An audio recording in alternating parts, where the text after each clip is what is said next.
authors are here today. Today I will try to talk about Oleg Vassiliev, who I was really fortunate and honored to know in the last several years of his life. He lived in Minneapolis with his family, and he moved there when his wife had a serious disease, Parkinson. So he moved together with his son, though he lived in a separate house in Minneapolis. Oleg was a wonderful person. He continued to work until just probably a week before his death, and that was what kept him going. He would work sometimes 6 hours a week and produced some of his most remarkable paintings in the last years of his life. He's definitely an undervalued and underappreciated artist, but probably, his art is the kind of art that was not responding to the historical moment. So he tried to embed more eternal values into his art. So probably 100 years from now, he will be more appreciated and understood than he is now. And so this series, I will try to walk you through this and explain it to you. We displayed it in our museum, and usually we have, it was a very successful exhibition of Oleg Vassiliev. The last exhibition that he had while he was still alive, it was 2 years ago. He himself attended the opening. Also, Eric Bulatov, his friend, came. Vitaly Komar came from New York. Eric came from Paris. So it was a wonderful selection of individuals. And at the opening of our exhibition of Oleg Vassiliev, Eric Bulatov actually said that Oleg is one of the best, if not the best, 20th century Russian artists. So he really gave him a lot of appreciation of that day. So the series was done in 1991, just as the Soviet Union was collapsing, and Oleg was thinking about the history of the Soviet Union through the eyes of Chekhov's characters, but also through the metaphor of an old house. So the story is based, so let me quickly tell you the background of the series. So this is part of the Chekhov project that was organized by a Norwegian publisher and art collector and art lover, Ivan Johansen. In 1991, there were several Russian artists who were invited to Paris to stay at a chateau, Saint-Léger, and Oleg Vassiliev was one of them, to work on Chekhov themes. And Oleg chose the house with the mezzanine. It's a 20-page story, a love story, basically. So he developed it into this wonderful, retrospective glance into Russian history, including contemporary history, because the story ends with the collapse of the Soviet Union, in fact. We call them lithographs, but in fact they're not lithographs, they're metal cuts. And Oleg, when he looked at this series, it's interesting how the artist's mind works. He would look at these lithographs and he would say, they're not actual lithographs. They were supposed to be cut on stone, and that's how he intended it. But when he arrived in Paris, they gave him a technical support, who said that this would be metal cuts. And he says metal does not really render all the subtleties of this technique. So, and that's what he would see in this set. I would want him to talk more about the content and how he developed the story, but as an artist, he would just see the technical part. This should have been stone, not metal. But anyway, this series is really wonderful. The story is really short. It's a love story. And probably most of you read The House with the Mezzanine. It's about an artist, and the prototype, or the real person who was a character was based on, was Isaac Levitan, a friend of Anton Chekhov. The artist goes to live in the country, and he meets a family of a mother and two sisters, and falls in love with the younger sister, and has a lot of arguments with the older sister, who is a sort of a person who, it's a wealthy family, and she tries to help the poor people around her. So she organized a school for peasants, and the artist says, these are just half measures. That won't do any good to this country. We really need a lot of change. We need drastic change. We want all the people to work 3 hours a day and the rest of the time enjoy art, and we should use machines to help people free their time for arts and sciences. And we should also cut down our demands from life. We should be really frugal, and we should deny ourselves everything, all pleasures of life. That was later implemented by the Soviet Union, but in a forcible way. So, and the story doesn't have a happy end. The artist and his love part never to see each other again. And let's see how Oleg develops that story. So the first piece, the first leaf here, is not about Chekhov. So here, Oleg is trying to say that, the story is the house with the mezzanine, but it's not about Chekhov so much as about Oleg looking at the story, at the Chekhov's characters, through the metaphor of this old house. And the house here in the background, and also through the ideological background of the Soviet history that Chekhov's characters had to live through, even though Chekhov never lived to see the revolution, but his characters, of course, many of them would perish in the revolution or in the Stalin's repressions. So Oleg here is sitting by himself. He has a glass of vodka and a bottle of vodka, some food on a piece of paper, and it's like a wake. It's like, remembering this tragic history of Soviet history of the past. Behind him is a house, which is a real house that, as he told me himself, he found in Moscow. The house was painted by Polanov, a famous Russian artist, in 1878. The house belonged to the Alsufievs. And Polanov painted this house in his quite famous painting, which is called Grandmother's House, and also the Moscow Yard. So he painted it from different perspectives in several paintings. Polanov was a special person for Oleg, and when we talk about the series and this house, it's not just by accident that Oleg was looking for this house in Moscow.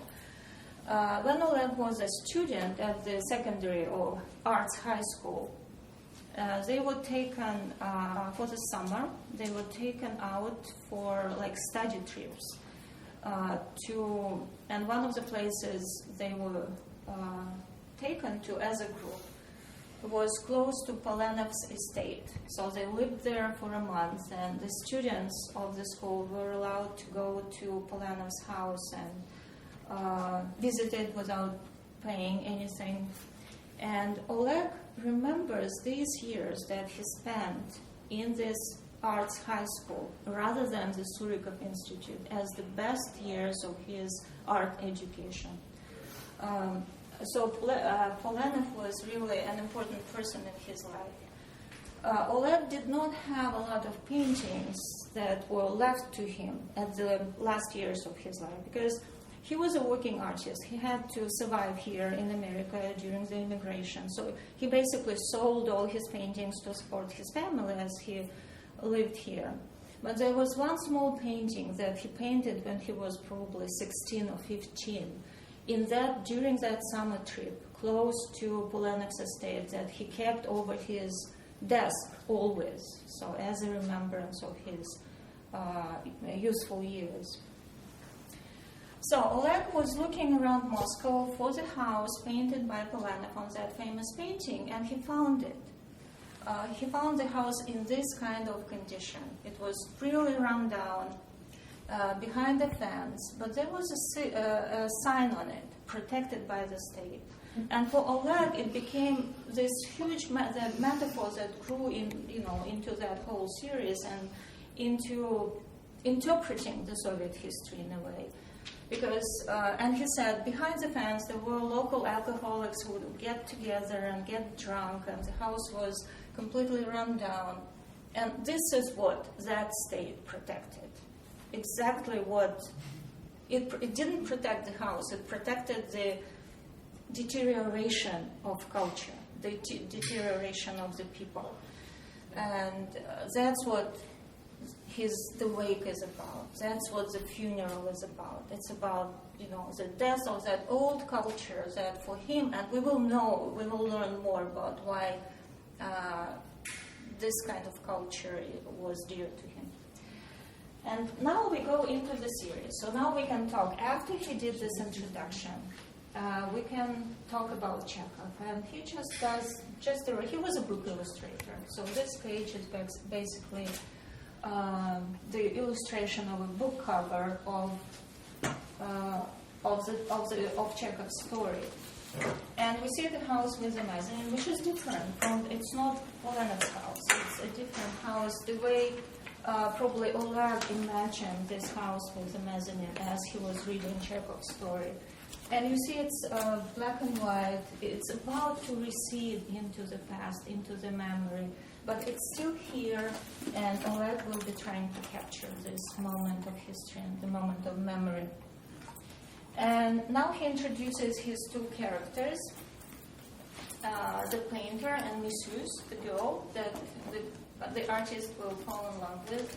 These are the actual people. This is his son. So whenever you see this figure of the artist, it is modeled after his son Alexei.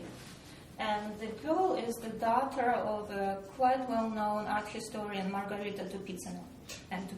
So this is their daughter. And now Oleg, before he moves into the story, wants to actually explain what the story is about. And there is a translation, or I have the complete translation of that artist's introduction to his series. And he basically says about the importance of the metaphor of an old mansion to him. And for him it was, the symbol of the destruction of culture throughout the Soviet Union. And it's really helpful to read it. I'm not going to retell this introduction, but if you want to really get deeper into the flow of Oleg's thought in this series, it's helpful to read it. So now the artist, and this is actually the figure of the artist, both the character of Chekhov's story and partly Oleg. Now he will be trying to enter that space of Chekhov's story and look at it and think about it. But they exist in two different spaces, on two different planes. And this is one of the strong points of Oleg's art. He always tries to make us aware of the surface, not just the depth of the painting, but the surface of the picture plane. And you will see a lot of this dialogue between the depth of the painting and the surface. And sometimes these different planes of the picture or of the work actually talk to each other. Sometimes there is a rupture between them. So here he meets actually the writer, Anton Chekhov, and you can see that now they acquire this three-dimensional quality. If here he's a ghost in that, he cannot enter that space other than as a ghost. But within the plane of literature and art, this traditional Russian, unified space of culture, a dialogue is possible. So they're still alive there. The artists, Oleg Vassiliev and Anton Chekhov, and all of us. Within the space of Russian culture, we can talk freely and we can travel through space. But once the artist actually tries to cross the space, this border into Chekhov's time, into Chekhov's space. He drags with himself the debris of the Soviet period. So you see he's there, but what we see here are just the breakage, the debris, the litter, the broken pieces of the construction. So he cannot quite enter the space. He's dragging with himself all the deterioration and the destruction of the Soviet period. So that's here. So now a quiet moment within the series, and partly the way the set develops is like a musical piece. You will see a lot of repetition. So I'm sure if there is a musician among you, or if a musician, a composer is found who could, look at this series and create a piece of music out of it, it will be a beautiful piece of music because there is this rhythm to the whole 30 prints here. Because sometimes the flow of the story becomes very intense, and sometimes there are repetitions, and we are invited to calm down and concentrate and meditate on some of the pieces. So, here actually what this leaf made me think about was to go back to Chekhov's story and find a quote from Chekhov on how his main character first saw the house with the mezzanine. And he saw it already in Chekhov's story as mysterious, enigmatic. There is something about it that is not from the common run of things. It's not an ordinary house, and probably that's what prompted Oleg to create this beautiful metaphor of the house with the mezzanine. Well, now we are back to our main characters, and also if you think back about Chekhov's story, it's a quote from Chekhov. And Chekhov describes his two young characters as talking to each other quite often, going out on walks around in the surrounding countryside. And then he says that Messieurs would sometimes stop on the road, face the painter, having a basket of mushrooms in her hand, and would just keep talking to him. So that's the visual quote from Anton Chekhov. And here again, now they are, again, ghosts. They are not characters from Chekhov's story. So here we again we pause and we think about them in a more metaphorical way.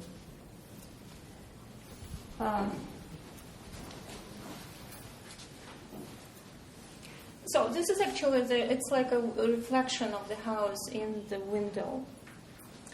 And here we see a new character. This is Messieurs' sister, older sister, Lydia, who will be quite an important character as the story develops. And these are the main characters, Messieurs and the artist. And Oleg often said that when he began initially to work on the series, he said, it's a 20-page piece by Chekhov. What kind of you would just do probably 2 illustrations if it was a book. She reads all the time. He paints his paintings. That's it. But as a real artist, he managed to develop the 20-page story into this wonderful, very reflective, very suggestive piece of art.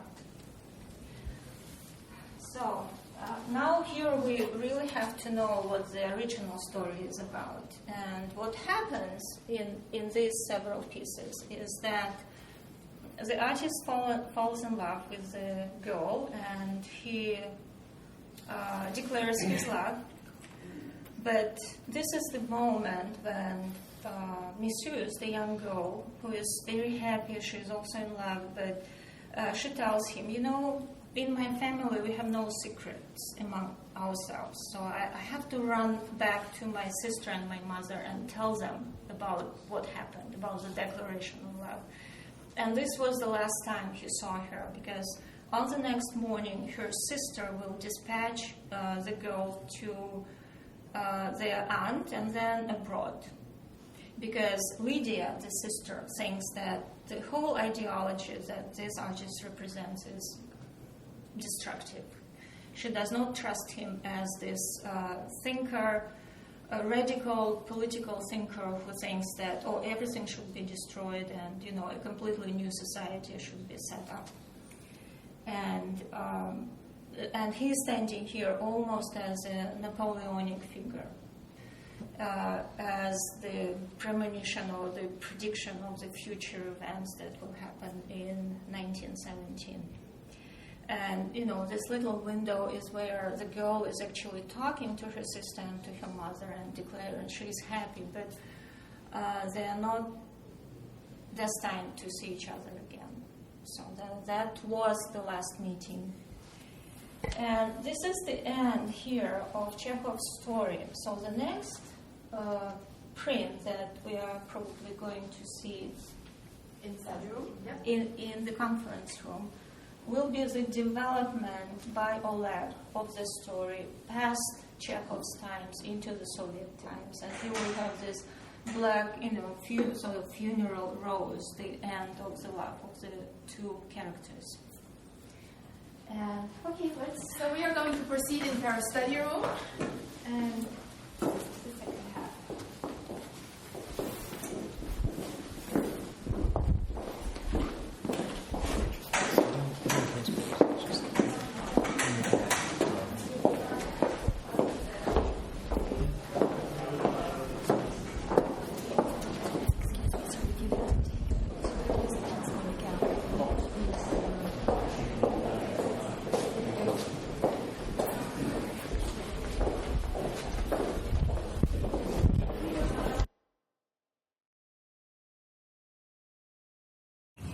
Well, here you can see the rest of the set of this series of these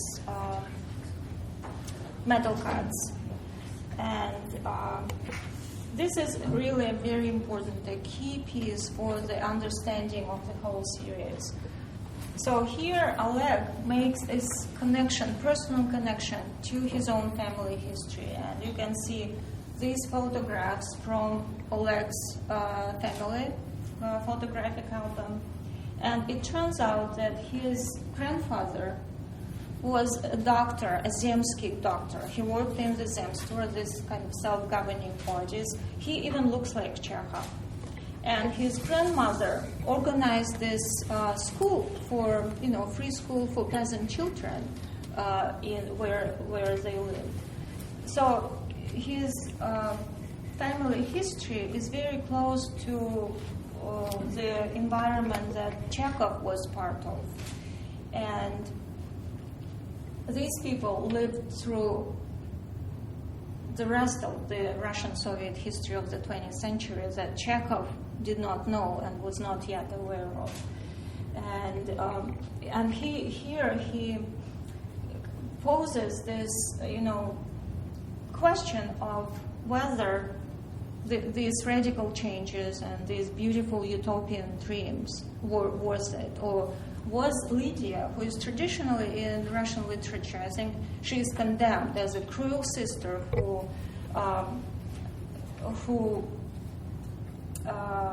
created this really huge problem for the two young lovers and separated them. Oleg reinterprets Chekhov's story completely and looks at it from a very different angle. He says that, she separated them, but look what happened after that.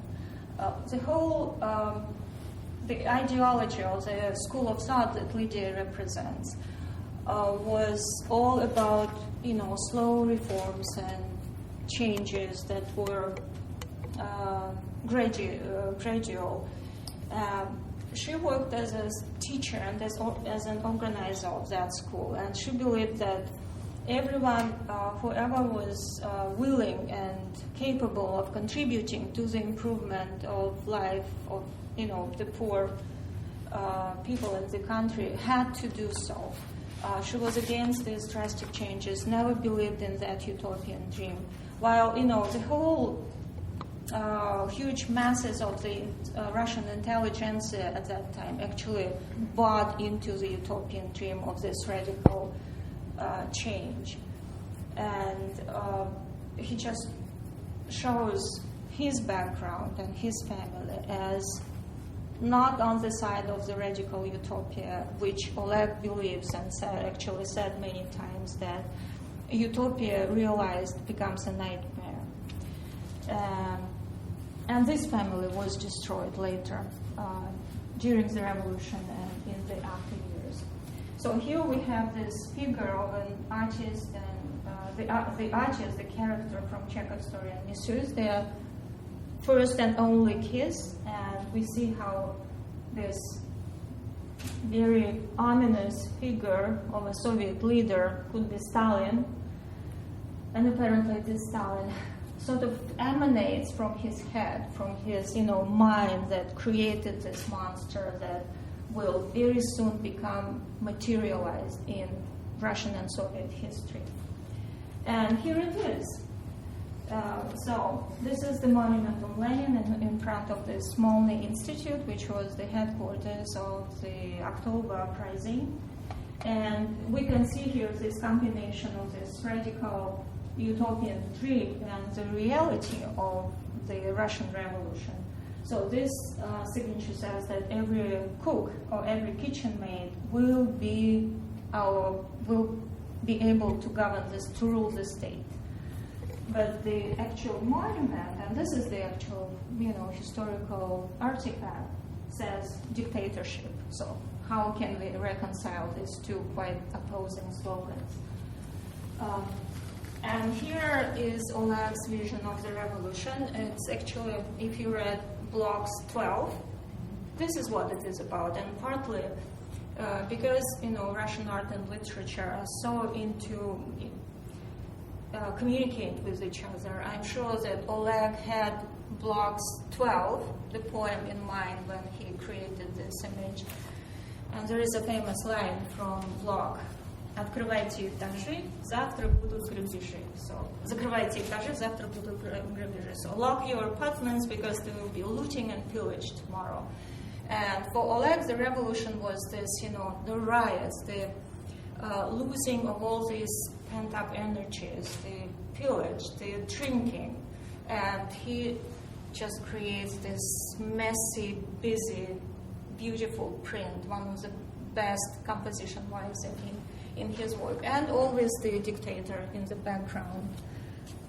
And now Oleg will move pretty quickly through the Soviet history. So this is the Second World War, and the monument that was built in 1967, I think, close to the place where the Battle of Stalingrad took place, in Stalingrad actually.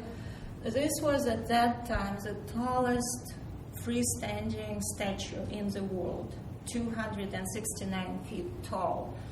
And partly it's the Soviet gigantomania, the desire to be the best and create the highest, the fastest, and the best things in the world. But he shows the ambiguity of that interpretation of the events of the Second World War. It's the actual monument, and war as probably, because it's read, I would say, as a propaganda tool, as it became, especially in the 60s and in the 70s. The Second World War and the victory of the Soviet Union became a powerful ideological tool for the education of young Soviet citizens. And I remember, and probably some of you remember in the Soviet school, how ubiquitous the stories and, the whole, the story of the Second World War was. And the black silhouette, which is the tragedy of war and all the millions and millions of victims, and she actually points her hand in the direction of the actual battlefield. So this interesting, triple image of the war. And we are moving into the 60s. This is the silhouette of Khrushchev, quite recognizable, and still Lenin, where the head of this person whose legs we see here, it's again a visual quote, с Лениным в голове и с наганом в руке. If those who know Russian would understand it, but in English, the quote says that so you have Lenin in your mind and you have a gun in your hand. So this the essence of Soviet, probably not domestic but international policy in short. And we can see here these are probably members of the Soviet apparatus, the nomenclatura, because for Oleg you can always distinguish between the people who are in the government or authorities, the people of power, and simple folk. The simple folk would wear caps and these people wear hats. So these black silhouettes in the background. And you will see that once we are into Soviet history, Oleg very often uses newspaper as the background. Newspaper and these drawings. And he said, and actually it was in one of his interviews, he says that for this series, and he uses newspaper in other works as well, he says that what happens here is that, the newspaper metaphorizes the ubiquitous Soviet ideology in a way. And so he says, when you combine these two media, for the newspaper, your drawings, they do not exist, or they exist as obstacles. And for the drawing, which is a more personal moment or in art, the newspaper exists only as the background, as the surface that you draw on. And now think about newspaper as the ideology, and the drawing is the personal experience of living in the Soviet Union. So, in fact, we look at these, silhouettes and the newspaper in the background, but the philosophy behind this juxtaposition of the two media is quite deep. Just think about it. It's like the whole Soviet history is represented in this technical device in a very condensed way. For the official ideology represented by the newspaper here, these, personal experiences and personal lives, were an obstacle. There is a famous quote from Stalin that, there are people are problems. There are no people, there are no problems. While for the personal experience of living in a totalitarian society, the newspaper is a background in a way that you use or you draw your life on. So just think about it. It's a very interesting device that Oleg used. Well, now we are into this ordinary life of Soviet citizens, and this is the place where Oleg had an apartment. It's called the Open Road in Moscow. And I talked to him about this piece, and he says, well, basically, you see people, coming and going, and it's their ordinary lives against the background of the ideological state where everything is permeated with ideology, even the moon. But people are, they're going on their business and carrying food to their homes, so life is going on. And now we are into this, the whole rest of the series is about the collapse of the Soviet Union. So there is the figure of Gorbachev, and now he's going to confront these black silhouettes of the people. These are not the nomenclatura or the members of the Soviet government or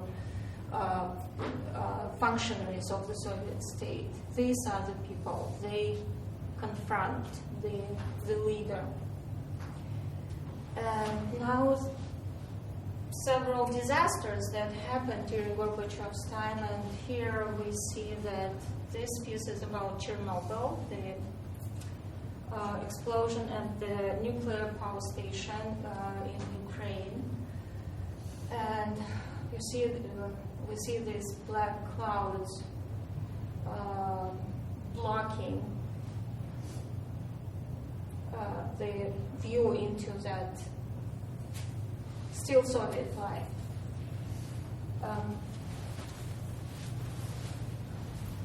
Well, this is a similar piece about the environmental conditions in the Soviet Union at that time.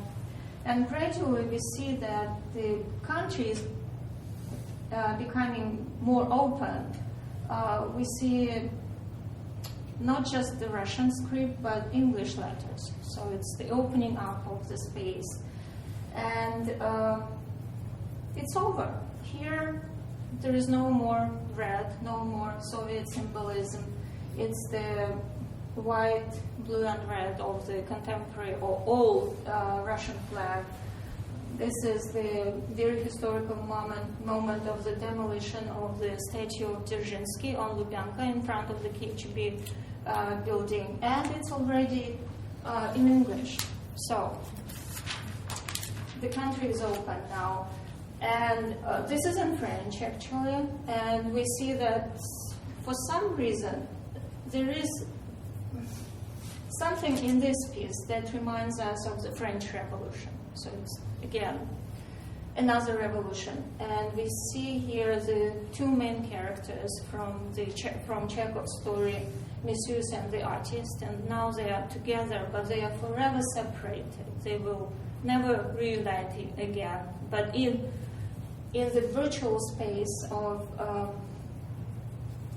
history, there is no more rupture. So Russia is whole again, but the trauma is there. It will never be healed. And the new Soviet, the new Russian state, we see still the figure of the monument of a party leader, now confronted with a new Soviet citizen. And we can probably guess that it's like a new half-criminalized, wealthy person who is confronting the old regime, which is the Soviet regime, but they are not even sure what's better. So it's the new criminalized Russia rising against the old Soviet, also criminalized regime in a way. So it's a very interesting kind of tragic juxtaposition of the old and the new, but there is no idealization of what was going on in Russia at that time. And so now we are back. So again, this musical ending, the repetition of the same image of the house. It's the sunset. And Oleg, it's like the negative of the first piece, still sitting here, still, drinking his bottle of vodka. So in a way, what happened throughout the whole series was just one long meditation that could last a month or could last just for an hour, as long as it takes to drink a bottle of vodka. And we know that Russian artists can do it pretty fast. And again, the same, background of that dilapidated house.